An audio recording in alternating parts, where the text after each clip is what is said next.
Meanwhile, the trans debate has been something that has been at the forefront of our national conscience for years now, and anyone who doesn't wholeheartedly support the transitioning of young people has been condemned publicly as a bigot. But how many children, yes, children, have been coerced into medical mutilation, also referred to as gender-affirming care, in the United States? Now, the American Society of Plastic Surgeons has just become the first major medical association to recommend against permanent life-altering surgeries for young people. This move coming after the first successful medical malpractice lawsuit by a detransitioner, Varian, a 22-year-old woman who accused New York doctors of pushing a double mastectomy on her when she was just 16 years old, when she said she identified as a boy. She's now been awarded $2 million after the win in the courtroom.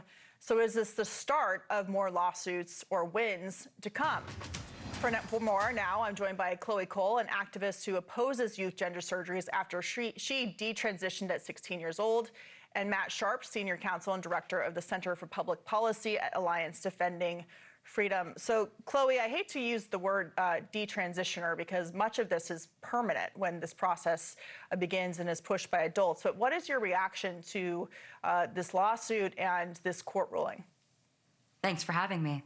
This is a success that came at a bit of an unexpected time, but it's going to be a massive leap for the detransitioner movement.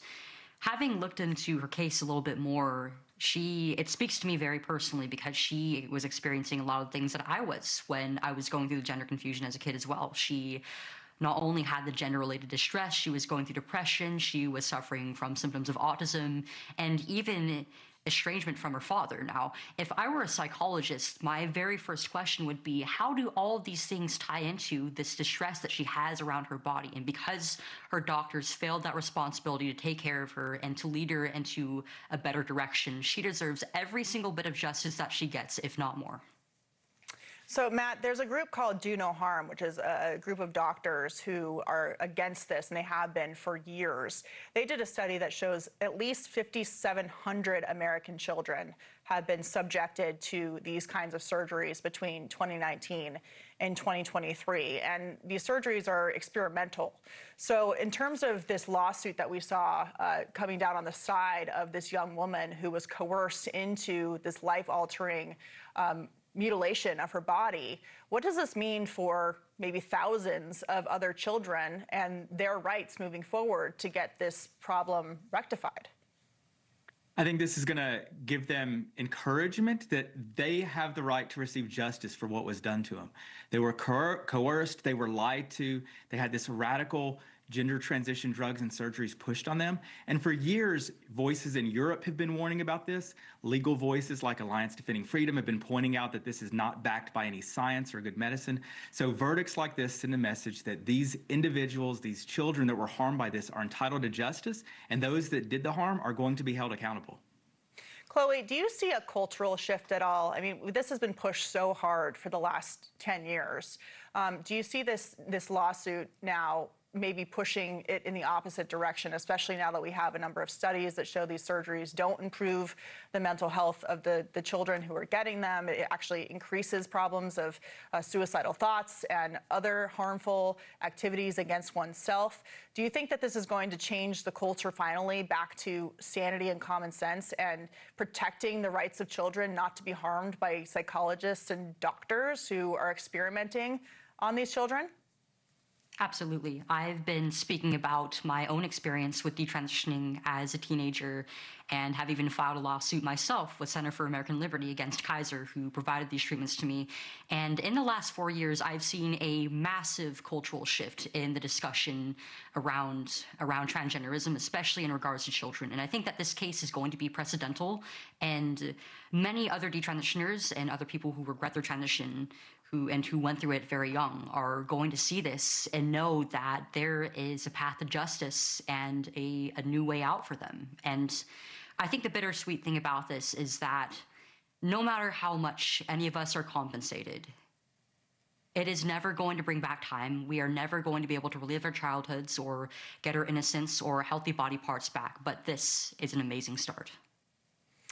Matt, Alliance Defending Freedom has been at the forefront of this issue.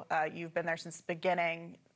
sounding the alarm about what this would mean for children all over the country, the medical establishment engaging in this for profit. What work is still ahead? I mean, this isn't just about transgender surgeries for children. It's also about puberty blockers, which are very damaging and irreversible.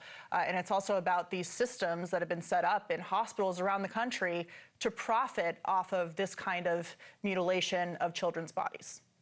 Yeah, well, look, there's been a lot of progress. We've now got 27 states that have passed laws banning these experimental, dangerous drugs and surgeries on kids. We have the Trump administration coming out very strongly condemning this and taking concrete action. We're seeing federal legislation pushed. Now we're seeing these medical malpractice lawsuits. And look, it is a big thing that the Physicians Association, or the Plastic Surgeons Association, is the first major medical association to come out and reverse course on this. So there's a lot of good things happening, but there's more work to be done. We have to get gender ideology out of the medical community. We have to stop this radical gender ideology from infecting our schools, the practice of medicine. And so there's still a lot of work to be done. But look, this is a watershed moment to finally hold the wrongdoers accountable, to give justice to the kids that have been damaged by this. And I think we ought to continue to push forward to make sure that no matter where a child lives in this country, that they're protected from these drugs and surgeries, they're protected from having their bodies mutilated, and those that are harming them are held accountable across the country. Chloe, final word to you, just given all of your experience with this, both firsthand and your advocacy against it. What would you say to those who are encouraged to make these drastic decisions when they're struggling as a teenager, and the adults that put them in these positions and pressure them into getting these life-altering, irreversible treatments?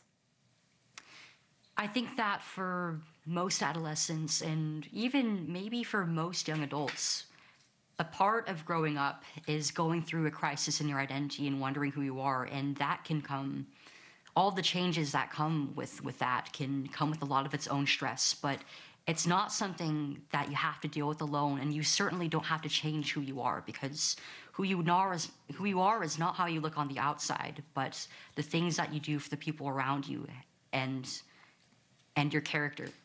And this is never going to make you happy, but embracing who you are, made in God's image, will. Well, we know that there are a number of lawsuits out there, including yours, and we'll be following them. Chloe Cole and Matt Sharp, thank you very much for coming on to talk about this tonight. Thank you for watching. Subscribe below and download our NewsNation app right now on your phone, and you will get fact-based, unbiased news for all Americans.